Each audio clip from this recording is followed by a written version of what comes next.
బాబాయ్ బాబాయ్ సా నిప్పుకోడి ఇలా ఉంటది. నిప్పుకోడి దాని గుడ్డు చూసినవా? ఇంత పెద్దది. వావ్, ఇంత పెద్దది. ఇంత పెద్దది ఉంటది. కానీ గుడ్డు పెట్టే కోడికే తెలుసు నొప్పింటో.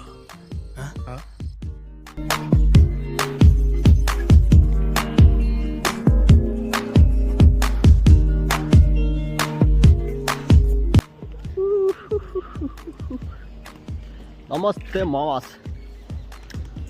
It's a zoo park type అనమాట. ఇది మొత్తం సూపర్ మేళా ఇరుక్ అంటే బాగుండే దాని మీద బాగుంటుంది అనమాట. మంచి విజిటింగ్ ప్లేస్ అనమాట. Have to come this one. మొక్కలకి తక్కువ లేనిది